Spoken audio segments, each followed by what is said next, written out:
મિત્રો, મારું નામ રેખા છે. મારા પતિનું નામ કેશવ હતું. કેશવ ગામની નજીકના નાના બજારમાં એક દુકાનમાં કામ કરતો હતો. તે દુકાનમાં ખેતીના સામાન, બીજ, ખાતર અને નાની મોટી વસ્તુઓ વેચતો હતો. અમારો સંસાર ખૂબ સાદો હતો, પણ ખુશહાલ હતો. અમારી એક દીકરી હતી. તેનું નામ હતું નીલમ. નીલમ 4 વર્ષની હતી. તેના હાસ્યથી ઘરમાં રોજ નવો ઉજાસ આવતો. કેશવ સવારે વહેલો ઉઠીને દુકાન ખોલતો, બપોરે ઘરે આવીને નીલમને ખંભે બેસાડીને ફરતો અને સાંજે અમે ત્રણેય સાથે રોટલી ખાતા. જીવનમાં કોઈ મોટી ઈચ્છા નહોતી. અમારે બસ એકબીજાની સાથે રહેવું હતું. પરંતુ એક દિવસ બધું બદલાઈ ગયું. તે દિવસે ગામમાં ખૂબ તોફાન આવ્યું. આકાશ કાળું થઈ ગયું, વીજળી કડકડાતી હતી અને વરસાદના પાણીએ રસ્તાઓ નદી જેવા બનાવી દીધા હતા. કેશવ દુકાન બંધ કરીને ઘરે પરત આવી રહ્યો હતો.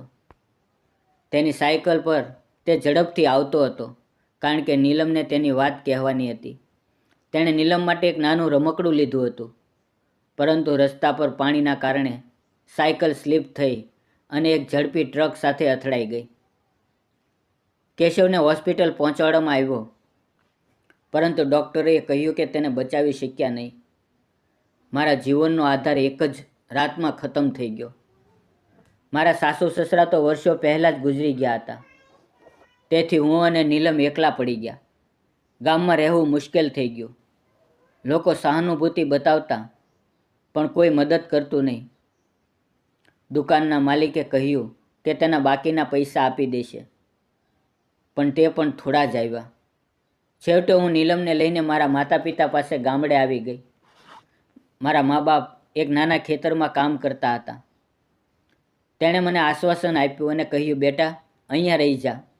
આપણે બધા સાથે મળીને જીવશું. શરૂઆતના દિવસોમાં હું ખૂબ રડતી. રાત્રે નીલમ સૂઈ જતી ત્યારે હું એકલી બેસીને રડતી. પણ નીલમની નાની નાની વાતો, તેનું મમ્મી પપ્પા ક્યાં છે પૂછવું, આ બધું મને જીવવાનું કારણ આપતું. ધીમે ધીમે હું શોકમાંથી બહાર આવી. મારા મા બાપને મદદ કરવા હું પણ ખેતરમાં કામ કરવા લાગી. સવારે વહેલું ઉઠીને ઘાસ કાપવું, પાણી આપવું, શાકભાજી તોડવું. આ કામમાં મન લાગ્યું. શરીર થાકતું, પણ મનને શાંતિ મળતી. ગામમાં એક વ્યક્તિ હતા, નામ હતું ગોવિંદ સાહેબ. તેઓ ગામના શાળાના માસ્તર હતા. ઉંમર લગભગ 38 વર્ષની. તેઓ પણ વિધુર હતા.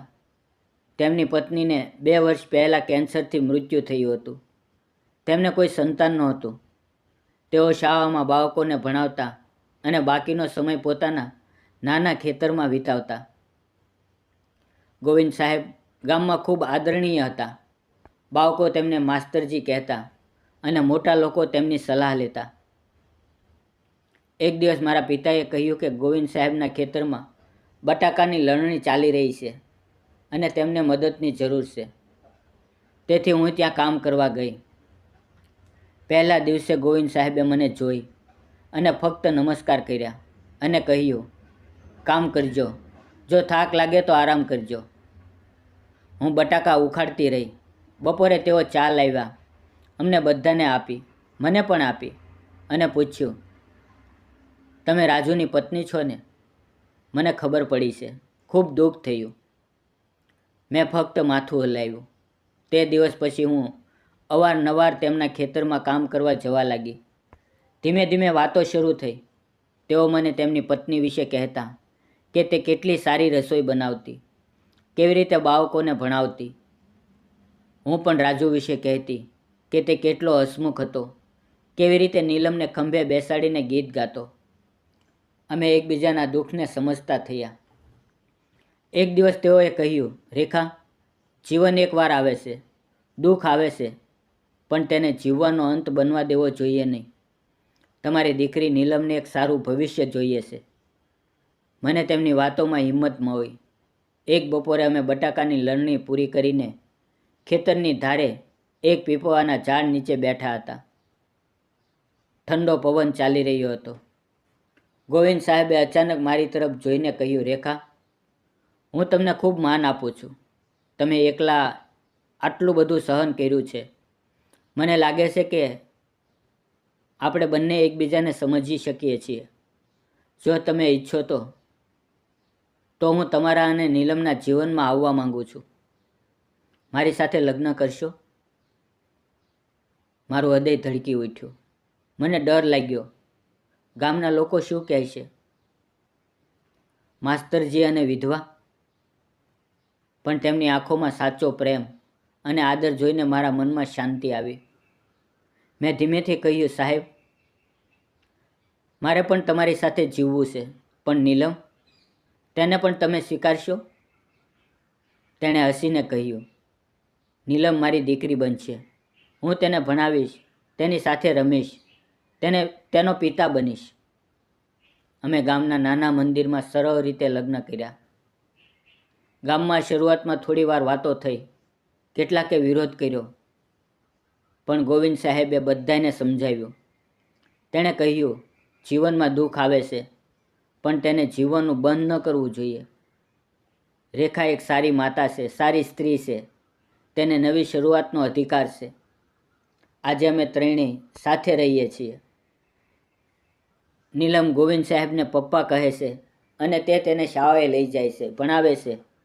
હું ખેતરમાં મદદ કરું છું અને ઘર સંભાળું છું. મિત્રો, જીવન ફરીથી સુંદર લાગે છે. આ વાર્તા સમાજને કહે છે કે વિધવાઓને પણ પ્રેમ કરવાનો, ફરીથી જીવવાનો અધિકાર છે. દુઃખ આવે ત્યારે તેને અંતિમ ન ગણવું જોઈએ. એક સારો સાથી મળે તો જીવન ફરીથી ખીલી ઉઠે છે. પરંપરાઓ મહત્ત્વની છે, પણ માનવતા અને પ્રેમ તેનાથી પણ વધુ મહત્ત્વના છે. જીવનને બીજી તક આપો, કારણ કે દરેક વ્યક્તિને ખુશ રહેવાનો અધિકાર છે. મિત્રો, વાર્તા સારી લાગી હોય, વિડીયો ગમ્યો હોય તો પ્લીઝ જતાં પહેલાં એક નાની એવી કોમેન્ટ અને વિડીયોને લાઇક અને સબસ્ક્રાઈબ જરૂર કરજો. ફરી મળશું એક નવી વાર્તાની અંદર. ત્યાં સુધી આવજો. મિત્રો, વિડીયોમાં આવેલા નામ, પાત્ર અને ઘટના ફક્ત કાલ્પનિક હતા. તેનો કોઈ પણ વ્યક્તિ, જાતિ કે ધર્મ સાથે સંબંધ નથી. આ વિડીયો ફક્ત મનોરંજન માટે બનાવવામાં આવ્યો હતો. તેને અન્યથા ન જોશો. મિત્રો, આવી જ વાર્તા સાંભળવા માટે પ્લે બોક્સમાં જાઓ અને અવનવી વાર્તાઓ સાંભળો. તમારા દિલને તે સ્પર્શી જશે. ધન્યવાદ મિત્રો.